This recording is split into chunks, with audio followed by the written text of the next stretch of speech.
Hello, Internet.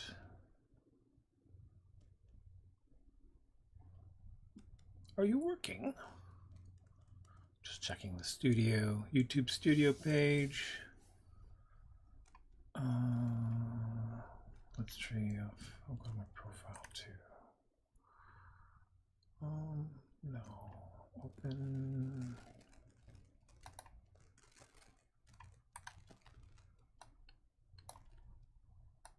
Tab. It appears I am live. Excellent. And I have the chat up. I rambled and drew earlier tonight, but didn't save the video. So there is nothing in the archive. I'm going to start doing some work, and I don't know, I'm going to leave the music off for the moment. But I'm going to watch YouTube videos with the volume low, and you might hear some of them. But hopefully that's okay. This is my background ambient stuff happening. Okay. So, now we want to go to the correct display this time. Sorry about that last time.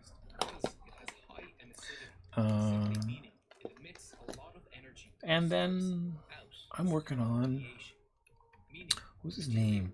So I'm working on this page. It's the last one for Bloom, although I'm actually doing a little out of sequence. And there's one from before it that I have to work on too. But the style that I'm going for, like I use kind of a body horror feel for some of the earlier representations of this blooming fungus thing. And I can only do one thing at one time. I wrote the name of the person I'm thinking of. I do not remember names well. Right, Ernest Haeckel, whose art I've known as a kid. I saw as a kid at some point. I don't remember the details, but I remember being aware of these drawings that I don't think at the time I necessarily assumed were the same person, but I recognized were all done in the same style. And they actually are, like, there were drawings that were by other people, but a lot of them that I really dug ended up being by Ernest Haeckel. And when I discovered him as a person, I also found many more of his images, and I just love what he does. His sea creatures are just beautiful, and they're a source of inspiration for me. I also used him for demos in classes as an example of one way of rendering. I'm not trying to totally channel him, but I'm looking for a similar feel for this one. So it's going to be there's going to be a lot of energy in the final version with there's like a cloud of spores coming out of this. But the actual tree, the transitions from previous panels is quite dramatic. So I'm trying to get across the idea that this is happening incredibly rapidly. And it's this really fast-growing, weird, chaotic thing that looks like a flower, but sure ain't acting like one.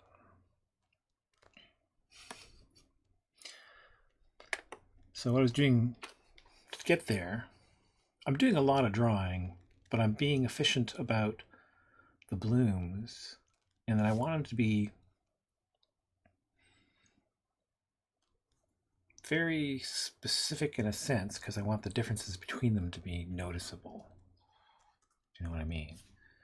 Because it's clearly not, like, you don't normally get all this variety out of a single growth. so it gets across some of the weird alienness.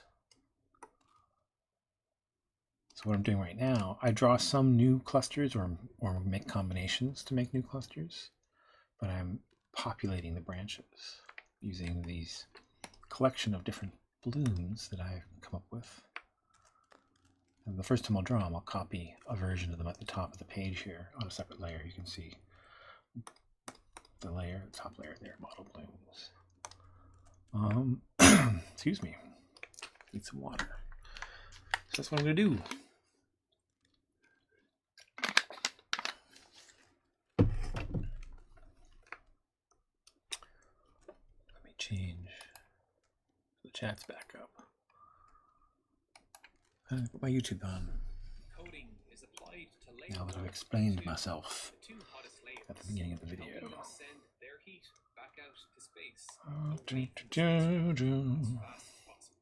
I haven't been streaming much lately. This is like the first video going up as a live stream in 2 months, I think. That's what it was when I looked earlier, if I recall correctly. And I've just been busy. Yeah, I'm gonna get one of these in.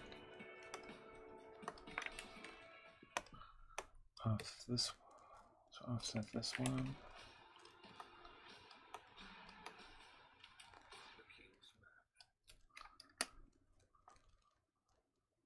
Deployment system that does this complicated, unnecessary unfolding. Leo, don't steal the food.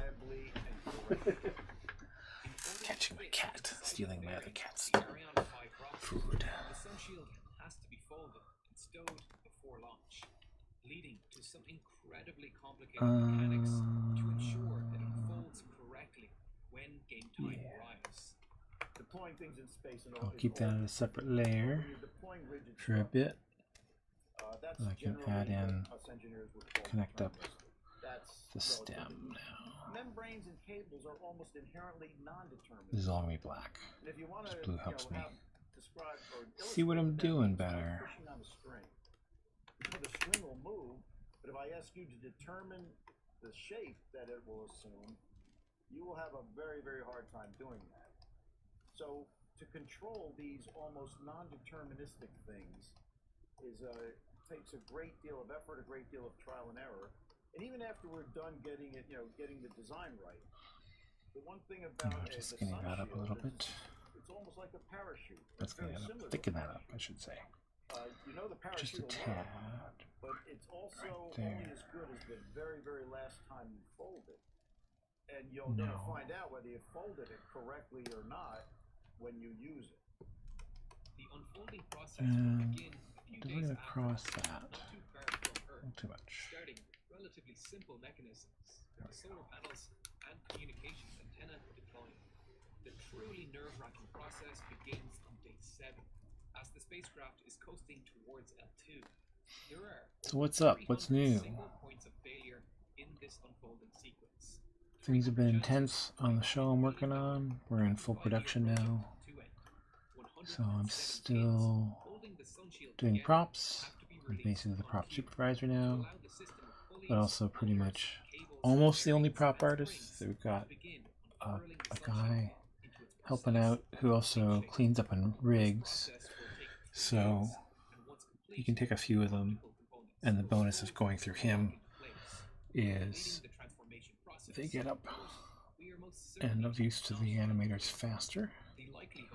But he's sort of a specialist so far. Actually, that's something I have to explore next week, see what else he can do. So far he's done just one kind of similarly geometric prop for what he was brought on to specialize on. He brought him on at first to help with cars specifically. We were going to do them 3D at first, but that got changed. So we needed 2D renders based on... Fortunately, we had some models for a lot of the cars. We didn't use a lot of models of cars, which is a funny quirk of the show. But ones we had, we did a lot of. We had a 3D model we could kind of about -233 essentially rotoscope, sort of, except that we're just using it for mostly still shots or cutout style animation. So we have to like film it and then convert that to art. It's a pretty cool technique, actually. So if you don't have the budget quite for full-on rendering out cars via 3D, if you can get one into like a Unity model and turn on a shader, sort of cartoon, toon-style shader, it's a great tool for doing assets. Essentially old school, but with an easy model to 3D. Back when I was a kid growing up, running around Nelvana Studios, they would make wood and plastic maquette, is that the right word? Models of things. Like on Rock and Roll, there was a physical model for the power station, the blimp, the police car, the band's car, that funny like open backed thing, and what else? There was probably more. Those are the ones I remember. There was a mock head, like a white I assume clay bust. I don't think I ever touched it. I remember seeing it in a case. Pressure and temperature are directly proportional. Higher pressure will cause higher temperature. One way we can take advantage of this is by creating a standing wave where the peaks and troughs of the wave are stationary. We can do this in a closed tube where the resonant frequency of the tube is determined by the tube's length. Here, the sound wave runs off the closed give myself some and room. create a region of compression and high pressure, And I think therefore high temperature. This alone make isn't it even terribly well useful. The energy and coincidentally temperature interesting. will stay relatively stable, left on its own. But what if we could extract some of this heat with each Change the cycle? direction. Then, on each cycle, we could gradually cool More the away from the overall camera. system. You To see do more this, than the we need a way side. to pass energy out of the system. This is done with a stack, a porous material with air gaps that allow sound to pass through, which is placed so I'm that in it's here now. smoothly Let's spanned clean with this the hot up. region at the end of the tube and the cold region in the center, like this. There was something I was rambling about earlier, which there won't be a video of, so I One for the hot side and one for the cold. The hot heat think I'm exchange going to revisit the thought. to the center of the sun shield, where it can radiate out to space, while the cold I think in past videos, if you've caught them before, I've mentioned aphantasia, and this is obviously an extreme oversimplification. dyslexia and other things. Those things, traits that I have, neurodivergent traits. This is just a basic And, explanation. The you physical know, phenomenon you live long enough, especially if you're a little differently wired, fascinating part of this spacecraft. it's an interesting process to Visualizing a simple physical phenomenon with learn and extreme identify your allowing those infrared sensors located quirks, in the center of the as it were. telescope's beautiful golden mirror to work. The golden mirrors are the most striking part of the telescope, made of 18 hexagonal segments, 6.5 meters in diameter. So, what's I the think deal because with I was the mirror? very, It's unlike any telescope mirror I have ever seen. The mirror surface itself it's a terrible term, beryllium but high plated functioning. gold. That's a unique and expensive material choice. We Able to need the pass structure well. of these mirrors to remain in extremely precise shape to reflect light as desired. They can't bend and they can't warp with temperature changes. You know, I did a They lot of also passing need to be extremely lightweight to reduce to launch costs. Beryllium is a lightweight metal with an atomic weight of just 4, get much by. lighter than silica glass, the more traditional mirror subsurface material. While being far more Less when I capable stopped of dealing trying with the to cryogenic be temperatures the mirror will operate in, keeping its shape and not I used to go out contracting so more, much try to be more that social, be runs part of the carefully community, shaped be a big curves part, along try to be a the part edge. of While nowhere of near as of strong as steel, beryllium supporting is much stiffer with a in any way I osmosis of could. 300 gigapascals. And I This means always thought that while like beryllium being is an artist and a infinitely cartoonist greater was than very steel, isolating, it's harder to deform before it actually and I breaks, liked it, but giving I it also excellent was under the dimensions impression that it was on a pound-for-pound basis. inherently Beryllium is 6 times bad. stiffer than steel, making it the perfect I'm subsurface not sure material entirely where I for got that this idea, mirror. but like However, a it is normalized not reflected. ableist idea of For how that, things we should need to turn be to gold. is very Gold much is part not of the best what I grew reflector up of with, visible light, generally. being particularly poor at reflecting So, lower frequencies in visible spectrum, at the same time, I got a giving lot it of its support. distinctive golden hue. But critically, it is an excellent It was reflector occasionally of based infrared spectrum, on being over-optimism very about my reactive, capacities, I ensuring think, the too. mirror surface But that's will what not parents are tarnish supposed to and do. lose its shine during its operation. I To don't not reflect that appreciate light, it. a very thin coat, just 0.4 But also micron just a thickness, genuine is coated setting of over the priorities. polished beryllium subsurface, taking just 48.2 Short grams version of it gold, is basically, about the same weight as a golf ball. experts are A good, surprisingly small but you have to amount for a also large mirror, which has a listen to your collecting gut area of and 25 meters squared, don't let anyone tell 5.5 you times larger than Hubble's you 4.5 can't do meters squared things. circular glass Figure mirror. out if The mirror needs to be massive, you and want explain to why recognize what it last takes to might do be them, Sam. like Well, there's work I can tell you involved, how much it's collecting. and just First, we're looking for go for it. stars or stellar objects or things. But what I was being encouraged to overcome was definitely a bunch of classically just classified as learning disabilities, but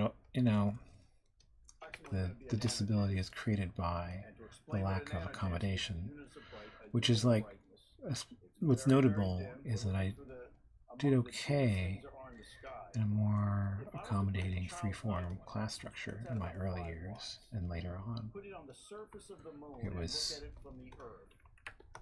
the constraints of more conventional classrooms that created the problem. I learned differently and at different paces, depending on the subject matter or thing, than other people. I don't know, maybe most, because dyslexia is still, it's more common than people realize, but it's still a non-dominant thing. But I think one of the interesting discoveries recently is that like language is more of a kludge. It's not something we evolved per se.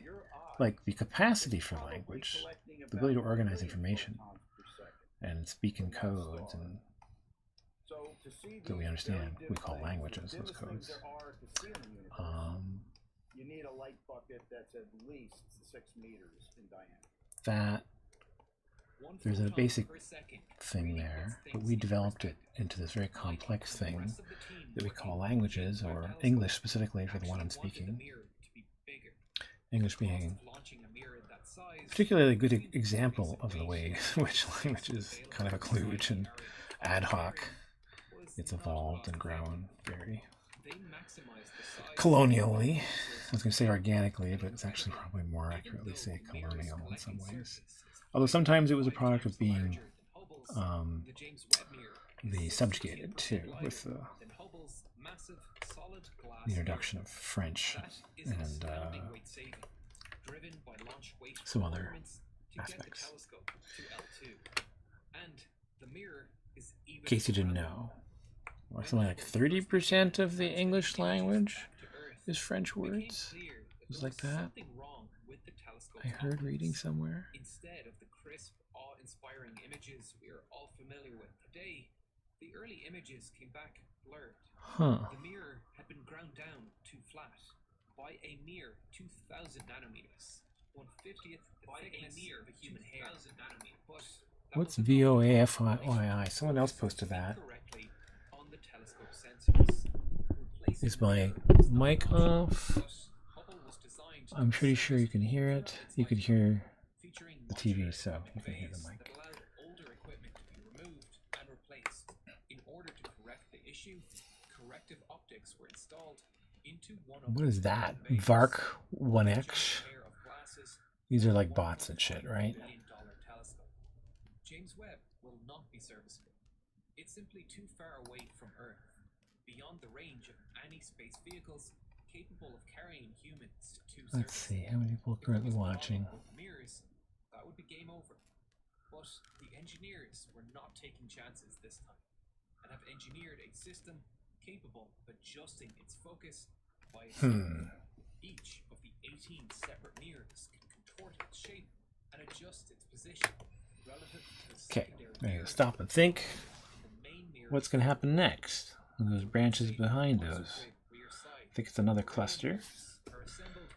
And the angle is getting different enough. And motors that can not only I think I have to draw a new cluster. but with the center motor and these So, struts, the mirrors can I'm going to create a actually layer. change their curvature to adjust the focal point of the mirrors. A feature that could have corrected Hubble's issues from Earth. Once fully deployed, Whatever I draw now will also get added to the collection up each top. mirror adjusting itself until each of the 18 Let's see. segments have Let's aligned do correctly with the secondary mirror. A 0.7 red. meter convex mirror, which itself has 6 motors to adjust its position. These motors and control systems are so precise that the mirrors can adjust their positions in steps on the scale of wavelengths of light, creeping closer to alignment by increments of 1 Okay, that's going to be enough, I think. size of human hair. That is an astoundingly accurate electromechanical system.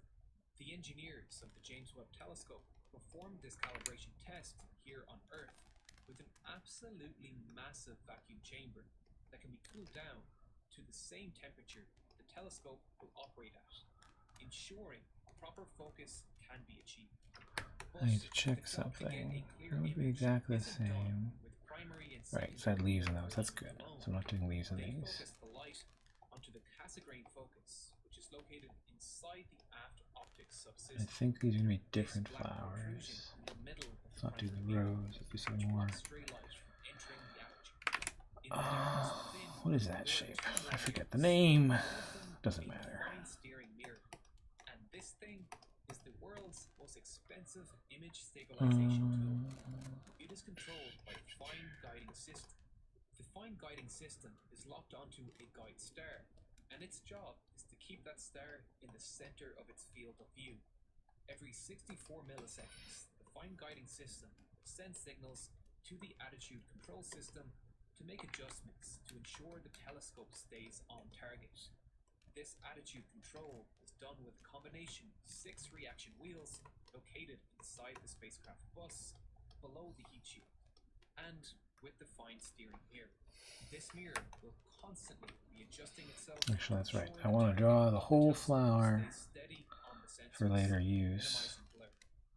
And I will crop it for this special case. 191 liters of hydrazine and 95.5 liters of its oxidizer, dinitrogen tetroxide, will be stored inside the spacecraft bus that will feed 20 different rocket thrusters scattered around the telescope. There are 8 thruster modules, 2 on each corner of the spacecraft bus, to aid the reaction wheels in spinning the telescope to point towards points of interest.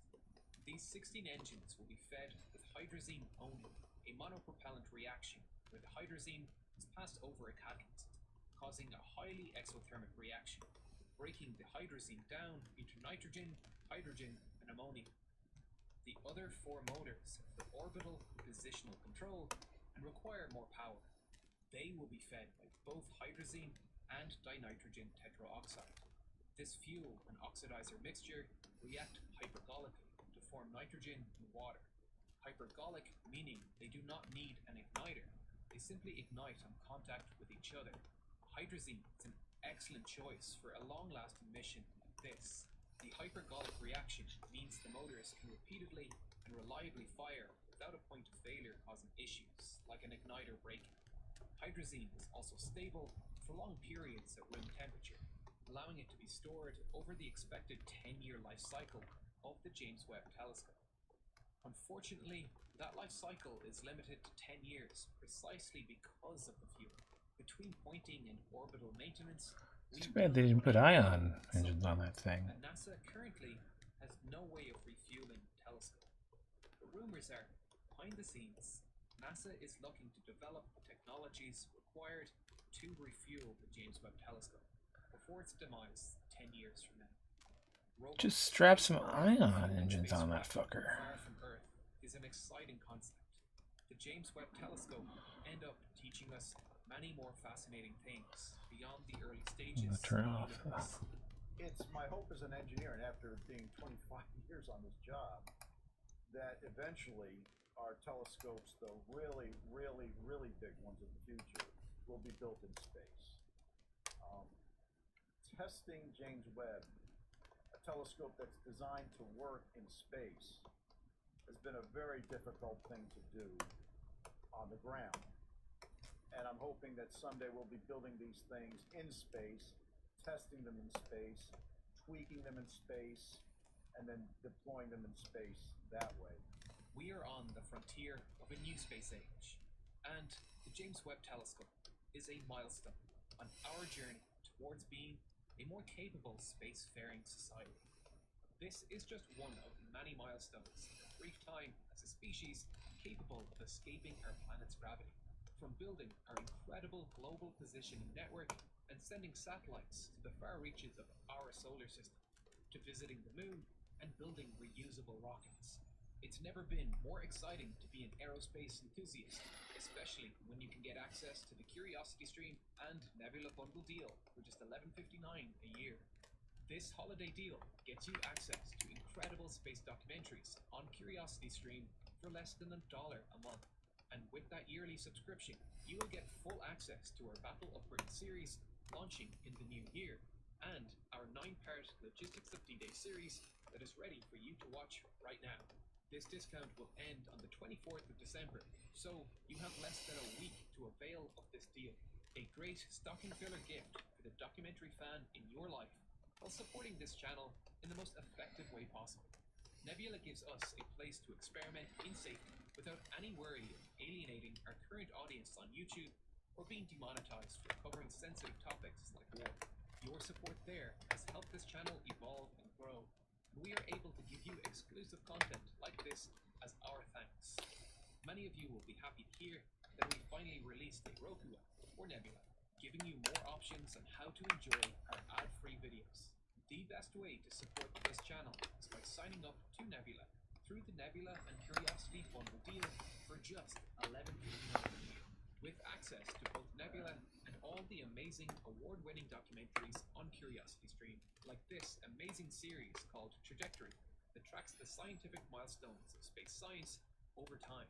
You can sign up to this amazing deal by clicking on this button on screen right now, or if you're looking for something else to watch right now, you could watch our last video on the future of supersonic travel, or you could watch Real Science's latest video on the insane biology of orcas.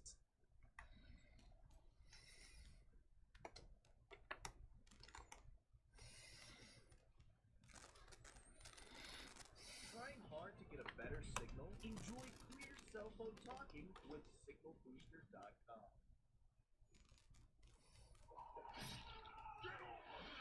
Let's talk about gaming displays, both for desktops and for laptops. So over the past few years, we've had a lot of companies push for better gaming displays, right? We've had high resolution, we've had better colors, faster response times, faster refresh rates, and it's a good push for that tech, but it's always been done in this type of panel, a matte finish or like a textured anti-glare coating that's put on top of the display itself or on top of the panel.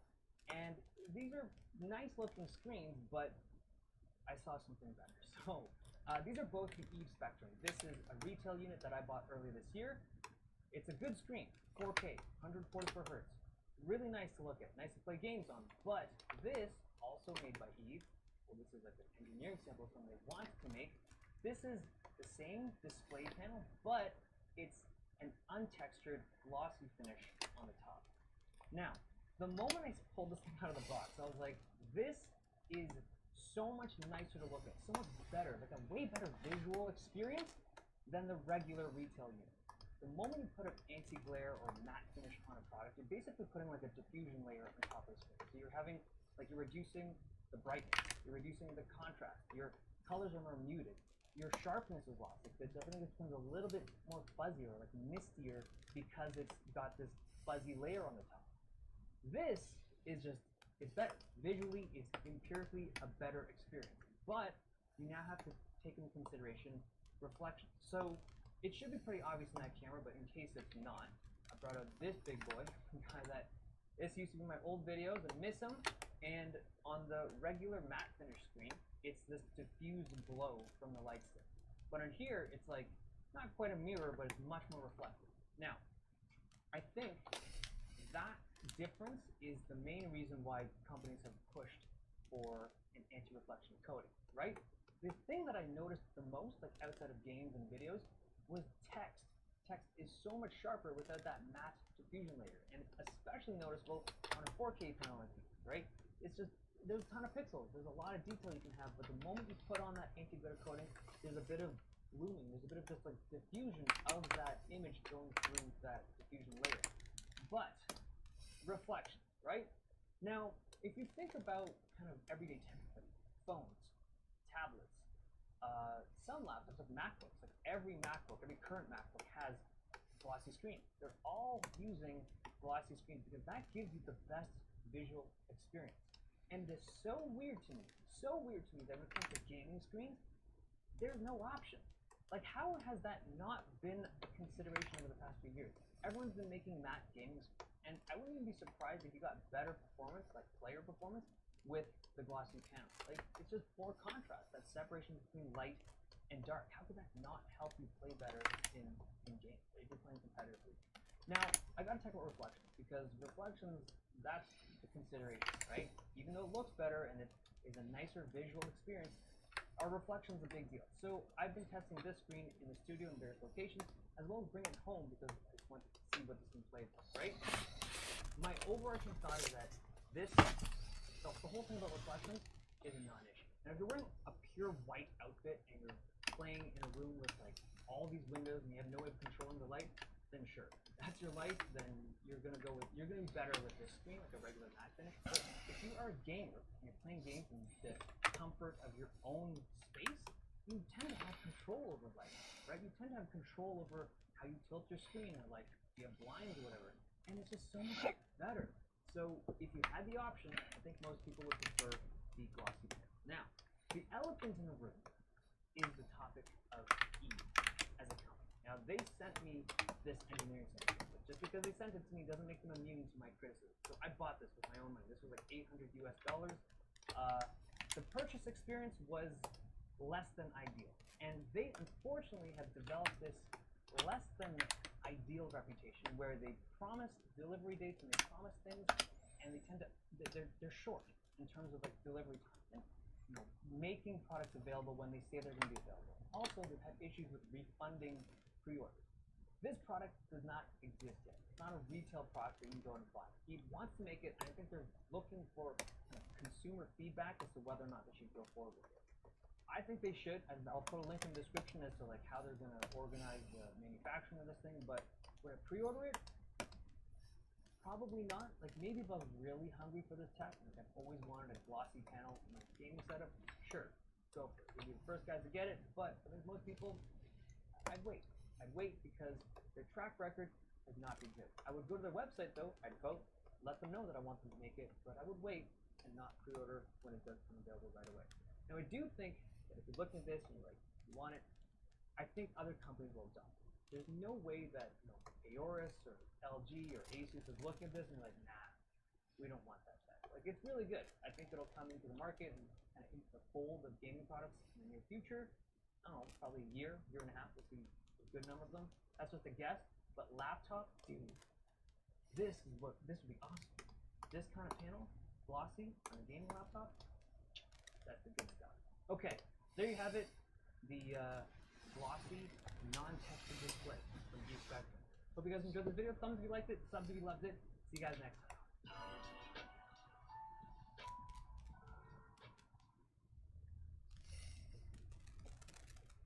So nearby Lucas. Doom. Bring him out.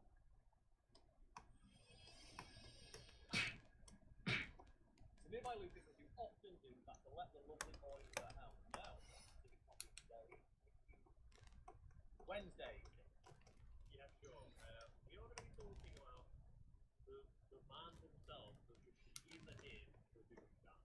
Doom Slayer, if you are so inclined, and we'll start with options at the beginning, and link to the Wiki if you want to find it. So without further ado, the Doom Slayer is the protagonist and playable character of Doom, Doom 2, Doom 64, Doom 2016, and Doom Eternal.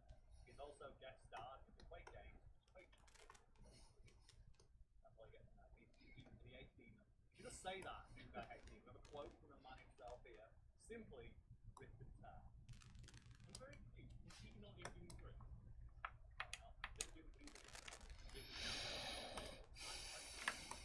I think he is. He's like kind of dead body. That's not canon. And we have here, and Luca, we often create bad names. I have the list of aliens here. If there are not at least 5 bad names in here, we go. Let's scroll down. So we can start with is simply Doom, all in capital letters. Which means that, like, the game is taken to mean either, like, the Doom that's happening to the world, or it's just named after the main character. The Doom Marine, the Doom Slayer, the Hellwalker, Unchained Predator, the Scourge of Hell, the Slayer, the Beast, Doom Guy, DM15, the Outlander, and simply God. That's the thing. When you be in as many fights as Doom Guy and emerge, not unscathed, but better. Yeah. That's the thing. He doesn't come out of fights fresh. He comes out of fight stronger than he did when he went in. So that's it. Rank Marine, formerly King, formerly, which means he is beyond being a king. It's like, isn't it Kanye West lyric like, what is a king to a god? What is a god to a non-believer? That's Doom Guy. And then Fate alive. Why do you need to clarify that? So it's not full status, that's the Fate. It's alive. Still alive. Yeah, because he's buried in a tomb somewhere. That was that. So I've seen it like a Master Chief thing. At just end of every game in the past.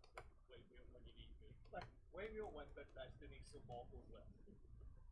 Luke, there are a couple of subheads I'm noticing here. I mean, this is program identity, background, personality traits, powers, and abilities.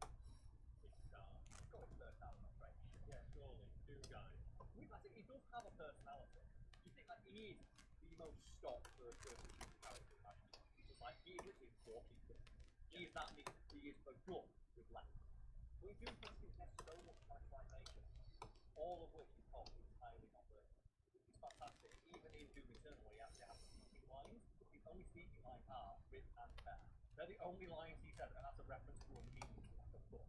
Yeah. That was it. Are there any particular moments that stick out in your head as being like what particularly cool, like characterizing the way you guy is? Well, there's probably 2 moments. A, the start of Doom 2016, for example. Punches exposition out of the way, like, fuck this! I'm Dr. Samuel Hayden. I'm the head of this facility. I think we can work together and resolve this problem in a way that benefits us both. And then B, what we just played yesterday at the end of the spoilers to Doom, where each of them all by like the angelic god being cannot stop this thing, and you can't stop what we are doing, and Doom Guy shoves past them all and stabs the heart, and he's like, fuck it, I'm done. You cannot stop procession.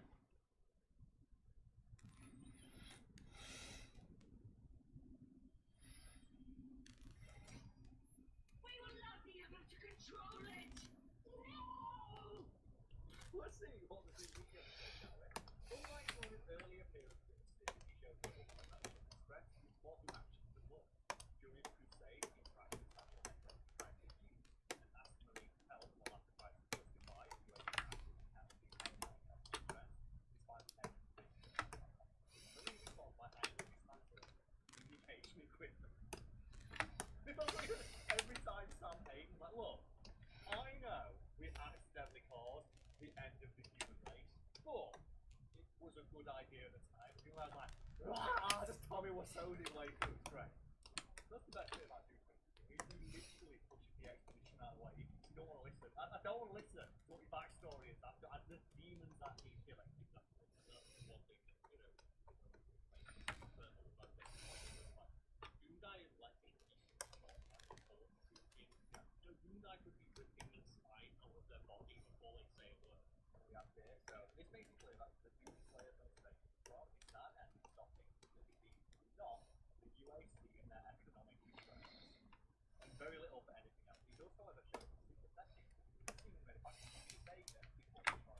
Lucas, the opposite. We're going straight to those coward monsters. I mean, transcendent human physiology. Can't make mistakes that the Doom Slayer wants a mortal man, so it's safe to say that the blessing of the Seraphim transcendent something more than the mortal. Despite fighting for centuries, the Doom believes he not grow old or lose any of his strength. He also no longer needs food, drink, or even sex. He just needs more energy from the Doom himself. Have you ever seen like the explanation for that? It's like he just absorbs the margin energy that is ambient within hell. So when he's exploring through the Doom, he can get health back because he's absorbing that energy into his own. Yeah, so he just keeps exploring through the demons. He never needs anything else. And then his next step, the Slayers of Sin. Got further strength and flex. So he hates demons so much that he will never stop fighting. Literally unstoppable. When he was found in several times, he down to he was able to not only still fight like the wind in every battle he started, gaining admiration from hell priests and even the Carmaker herself. After his blessing, he could operate that any rest or effectively allowing him to fight forever. Here, Howell uses work, Howell uses the connection to the game of trying to killing or driving humans with his man. The Hellwalker can use extra to save full control of any damage on horizon. They talk about like Berserk, which allows these guys to grip hard. Even better than he already had. They say, oh, we tried using on a human. They were flooded with hell infused adrenaline, which instead all of their bones snapped, because their muscles contracted with such force. And the Doom guy takes it like this, right? And then he just starts running around. I don't even need a shotgun anymore. Like a kid on Christmas morning. Just straight in. But then Lucas, do we really need to like qualify the expert pattern weapon master? The expert, and then Lucas, the indomitable. The defining component of the Slayer success was undying pure aim for the force of hell. His rage is such as to keep him alive and carry forward across worlds and time for the better part of an eternity. After he sealed himself in hell to fight on it. And he sealed himself in hell to keep fighting. The intense hatred he feels towards the demons and all of their affiliates have not only given him insurmountable strength to wage through a wave of waves of monstrous speed and apparition, but made him legendary in the annals of history across multiple dimensions, as well as their recorded records. And that's the thing, like, he is like a demon of demons. Yeah, it's similar to like in Halo where like the team turns up and all the grunts run around like, it's the demon! It's the demon! But to Doom Guy, he's doing that to the demons themselves. And it says here that it's only told in the darkest demon recording of the Doom Slayer elsewhere in the champion, the Titan in combat. And that's the thing, like when you go Doom Slayer, you think the demons doing that, sarcophagus, because hell literally could not figure out a way to kill it, so they dropped him out on it. That's what they do. They trick him into going to killing demons are inside and they drop him out on it. And Luke, would you like to end on just some notes? Let's go for it. So, Doom Slayer is the name official title of the character. Title means the Slayer. The Slayer himself can be a fan of collecting toys, especially playful when he sees all the faces himself. You get a little fist bump in it. Yeah. But he fist bumps like, yeah, it's me, I look so cool. What did you go back in the Slayer? I wish I do a little bit covered in the trivia. Although Stacey is this canonical for Doom timeline, one of the three means is Doom 3, the resurrection before the loss of the Slayer himself is not only fighting the Candle Man. So you believe this would be on the world? Doom Slayer owns a book about games, presumably that he wrote himself. He also owns a biography about the Tiger and the comics of the Tiger. Let's end on, I want to quickly cover Slayer entrance and point champion. This is where he would make Doom by out one campaign.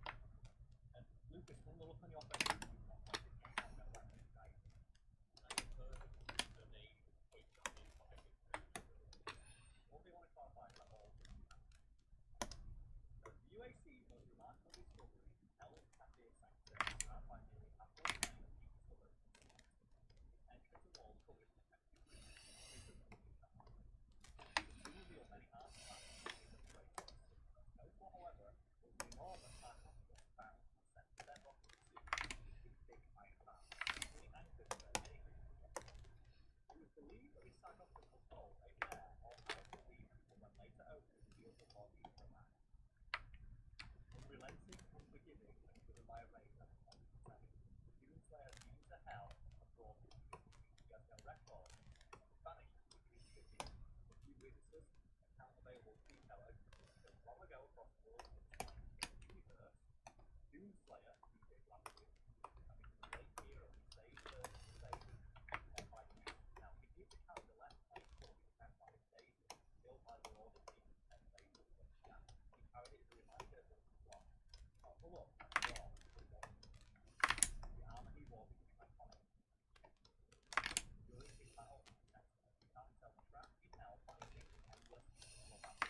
fucking badass.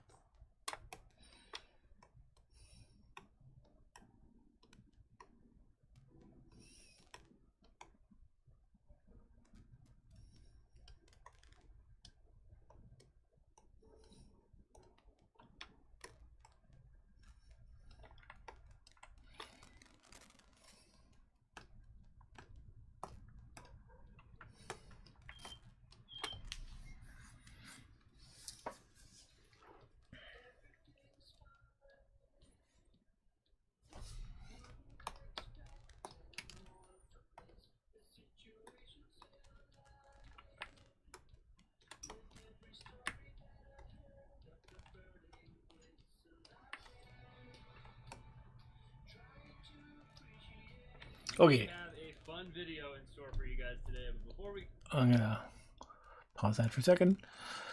That was a nice run. You get to see my process. I'm kind of like drawing new bits now and then and adding to my collection, and then adding them to the branch ends, fleshing out and filling out this bizarre otherworldly growth. It's fun. Well, I'll see you around all. Hope you enjoyed the stream or the video watching later on.